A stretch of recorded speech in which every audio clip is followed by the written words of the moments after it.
Delhi NCR में आवारा कुत्तों के मामले में सुप्रीम कोर्ट ने 11 अगस्त के आदेश में शुक्रवार को बड़ा बदलाव किया। शीर्ष अदालत ने शुक्रवार को कहा कि आवारा कुत्तों को नसबंदी और टीकाकरण के बाद उसी इलाके में दोबारा वापस छोड़ दिया जाएगा, सिवाय उन कुत्तों के जो रेबीज से संक्रमित हैं या आक्रामक व्यवहार दिखा रहे हैं। दरअसल सुप्रीम कोर्ट ने 11 अगस्त के उस निर्देश पर रोक लगा दी है जिसमें कहा गया था कि जिन आवारा कुत्तों को पकड़ा गया है उन्हें छोड़ा नहीं जाना चाहिए।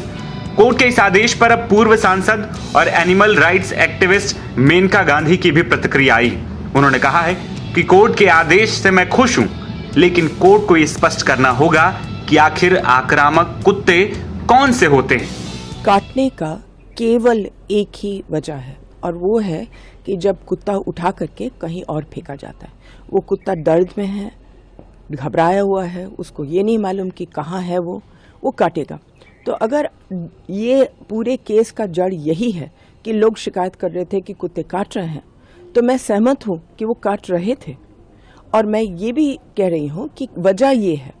तो अगर फैसला ये हुआ कि उनको अपनी जगह में वापस डाला जाए एज पर द रूल्स, तो ये तो बहुत ही साइंटिफिक फैसला हुआ है और मैं बहुत खुश हूँ इस पर।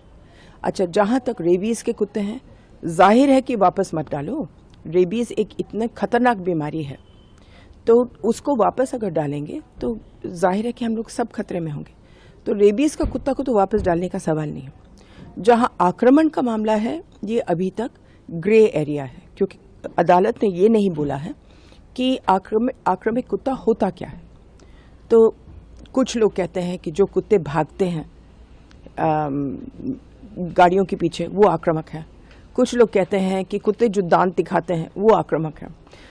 कुछ लोग कहते हैं जो कुत्ते भागते हैं बच्चों के पास वो आक्रामक है, हालांकि काटेंगे नहीं, लेकिन भागने से ही बच्चों को डर लगता है। कोई कुछ कहते हैं कि हमारे स्कूटर पर बैठ करके वैक्सीन खाते हैं, तो वो भी आक्रमण माना जाता है। तो ये फैसला हम लोगों को पहले बताया जाए कि आक्रामक कुत्ता होता क्या है। मैम, एक और चीज़ कही गई है कि जो पब्लिक फीडिंग एरिया है उसको बनाया जाए कि हर जगह पर लोग खाना ना दें, एक एरिया हो, डेडिकेटेड एरिया हो, वहीं पर खाना दें। बिल्कुल सही है। और अभी तो उनको बोर्ड्स भी लगाने पड़ेंगे कि ये खिलाने वाली जगह है। ये तो सबसे अच्छी बात है। लोग घबराएंगे कि एक ही जगह पर सबको कैसे खिलाएं, लेकिन एक जगह तो सुप्रीम कोर्ट ने नहीं बोला। अगर आपकी कॉलोनी में 30 कुत्ते हैं मान लो, तो 30 कुत्ते 3 जगह में खिलाए जा सकते हैं अपने टेरिटरीज में, लेकिन इधर उधर ना खिलाया जाए। ये तो हम शुरू से ही बोल रहे हैं।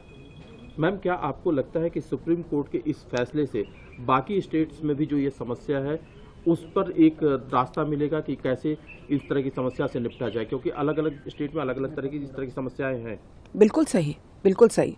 सुप्रीम कोर्ट ने यही बोला है कि ये फैसला पूरे देश के लिए अमल हो, क्योंकि वो जो जस्टिस पारदीवाला के केस में राजस्थान ने बोल दिया कि हम सारे कुत्ते उठाएंगे, तमिलनाडु ने बोला हम सारे कुत्ते उठाएंगे, गोवा ने बोल दिया हम सारे। अब कहाँ रखोगे, क्या करोगे? तो इसमें इस पिछले एक हफ्ते में हम लोगों को बहुत तकलीफ हुई है, इसलिए क्योंकि जस्टिस पारदीवाला का केस लगा करके इंदौर ने कुछ उठाना शुरू किया, राजस्थान में उठाना शुरू किया, अलग अलग शहरों ने, चंडीगढ़ ने उठाना शुरू किया। अब उनको समझ आया है कि जो वो कर रहे थे वो इलीगल है।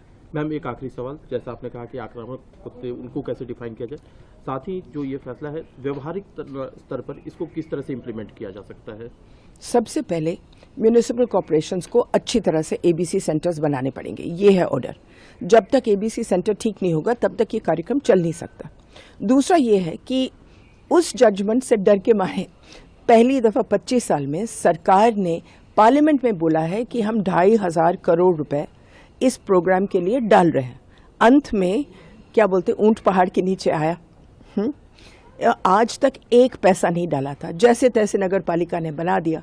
अब फरीदाबाद जैसे बड़े शहर जिसका कार्यक्रम अच्छा चल रहा है, लेकिन उन्होंने क्या किया है कि एनजीओ अपनी जगह ले ले, अपनी जगह बनाए। अब किसके पास पैसा है कि पूरा हॉस्पिटल अपने आप बना ले?